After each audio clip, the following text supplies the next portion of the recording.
This is reading number 282 from the Chronological Bible, titled Jerusalem's Wall Completed. The people surrounding Judah, led by Sanballat, opposed the building of Jerusalem's walls, so Nehemiah organizes the Judeans in order to defend those working on the wall. Nehemiah 4.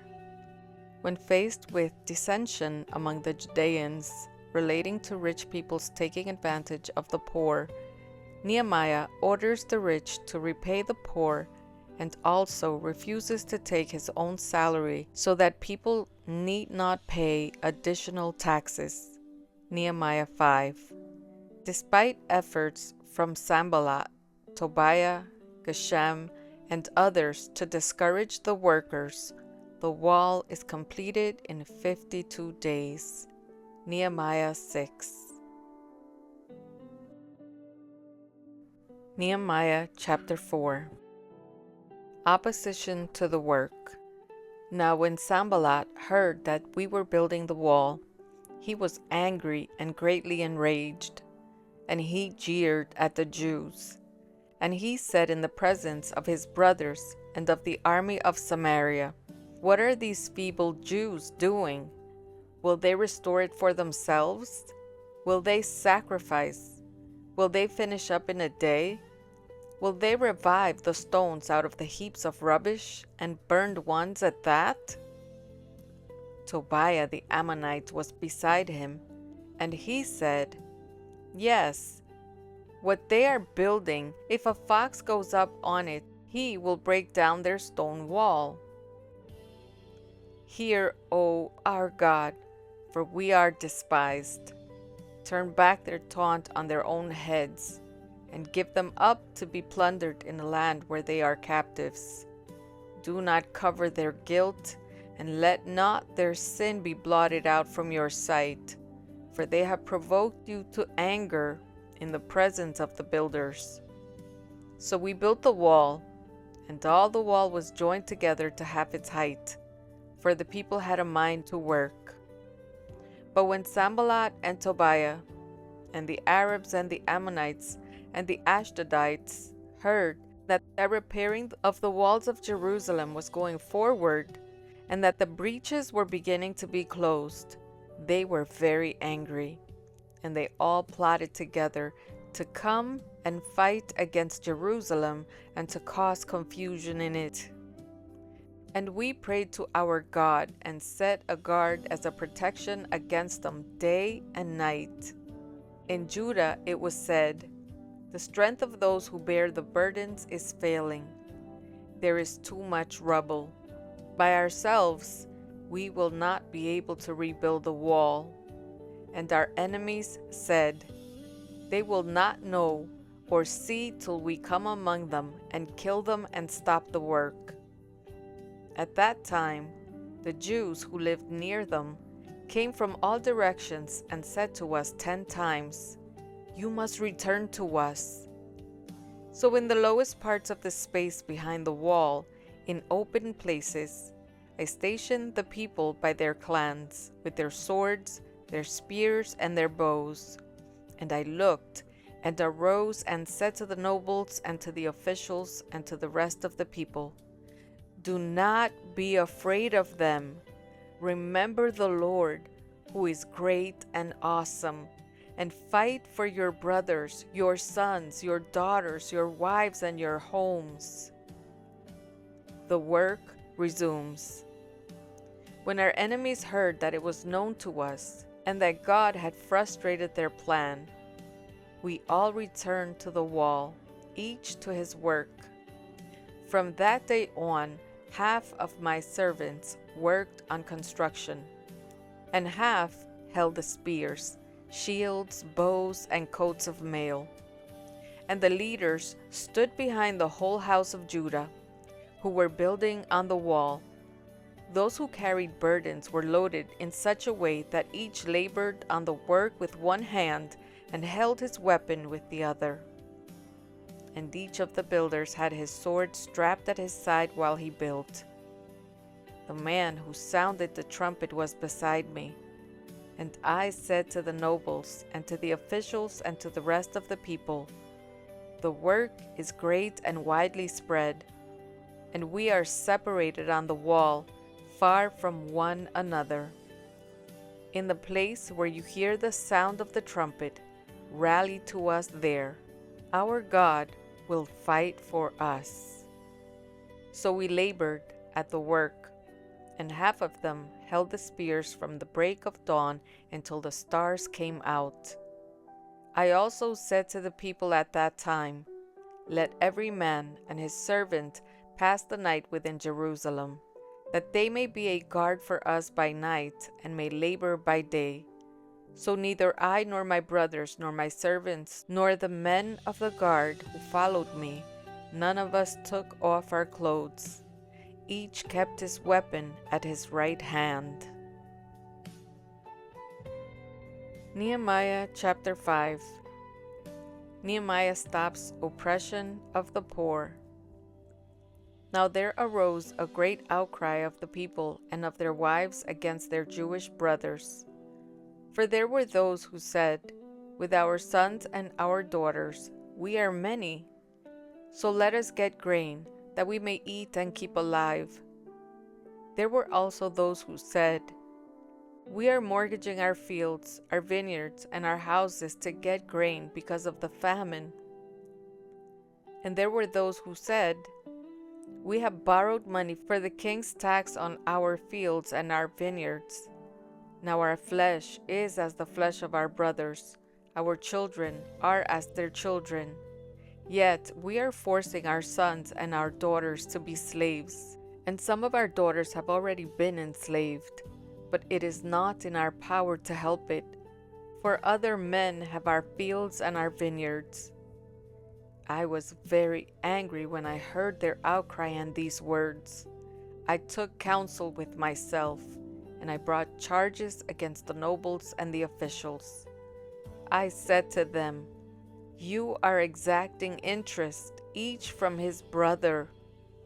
And I held a great assembly against them, and said to them, "We, as far as we are able, have bought back our Jewish brothers who have been sold to the nations. But you even sell your brothers that they may be sold to us." They were silent and could not find a word to say. So I said, "The thing that you are doing is not good. Ought you not to walk in the fear of our God, to prevent the taunts of the nations, our enemies? Moreover, I and my brothers and my servants are lending them money and grain. Let us abandon this exacting of interest. Return to them this very day their fields, their vineyards, their olive orchards, and their houses, and the percentage of money, grain, wine, and oil that you have been exacting from them." Then they said, "We will restore these and require nothing from them. We will do as you say."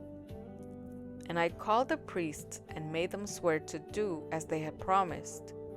I also shook out the fold of my garment and said, "So may God shake out every man from his house and from his labor who does not keep this promise.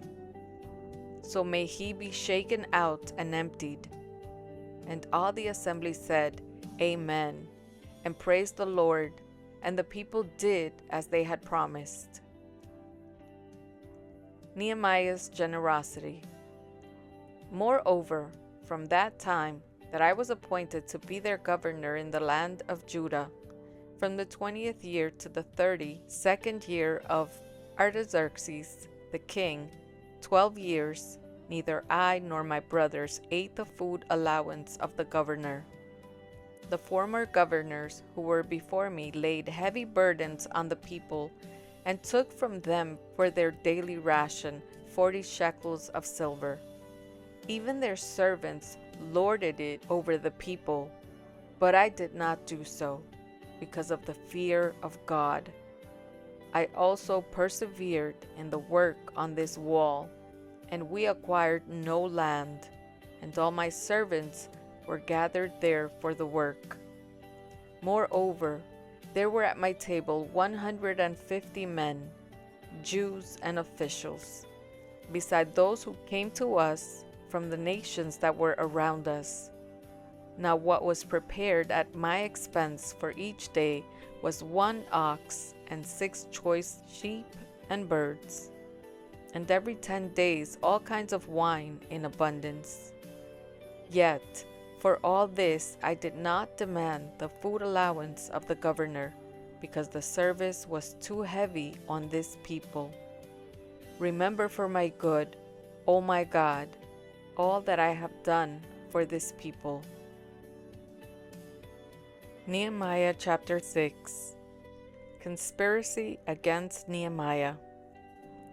Now when Sanballat and Tobiah and Geshem the Arab and the rest of our enemies heard that I had built the wall and that there was no breach left in it, although up to that time I had not set up the doors in the gates, Sanballat and Geshem sent to me, saying, Come and let us meet together at Hakkephirim in the plain of Ono. But they intended to do me harm, and I sent messengers to them, saying, I am doing a great work, and I cannot come down. Why should the work stop while I leave it and come down to you? And they sent to me 4 times in this way, and I answered them in the same manner. In the same way, Sanballat for the 5th time sent his servant to me with an open letter in his hand. In it was written, It is reported among the nations, and Geshem also says it, that you and the Jews intend to rebel. That is why you are building the wall, and according to these reports, you wish to become their king. And you have also set up prophets to proclaim concerning you in Jerusalem, There is a king in Judah, and now the king will hear of these reports. So now, come and let us take counsel together. Then I sent to him, saying, No such things as you say have been done, for you are inventing them out of your own mind. For they all wanted to frighten us, thinking, Their hands will drop from their work, and it will not be done. But now, O God, strengthen my hands. Now when I went into the house of Shemaiah, the son of Delaiah, son of Mehetabel, who was confined to his home, he said, Let us meet together in the house of God within the temple. Let us close the doors of the temple, for they are coming to kill you. They are coming to kill you by night. But I said, Should such a man as I run away? And what man such as I could go into the temple and live? I will not go in. And I understood and saw that God had not sent him, but he had pronounced the prophecy against me, because Tobiah and Sanballat had hired him. For this purpose he was hired, that I should be afraid and act in this way and sin, and so they could give me a bad name in order to taunt me. Remember Tobiah and Sanballat, O my God, according to these things that they did, and also the prophetess Noadiah and the rest of the prophets who wanted to make me afraid. The wall is finished. So the wall was finished on the 25th day of the month Elul, in 52 days. And when all our enemies heard of it, all the nations around us were afraid and fell greatly in their own esteem, for they perceived that this work had been accomplished with the help of our God.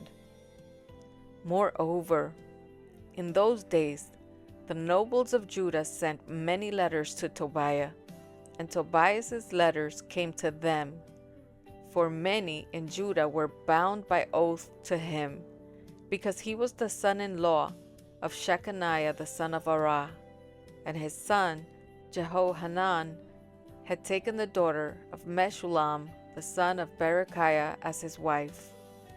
Also, They spoke of his good deeds in my presence and reported my words to him. And Tobiah sent letters to make me afraid.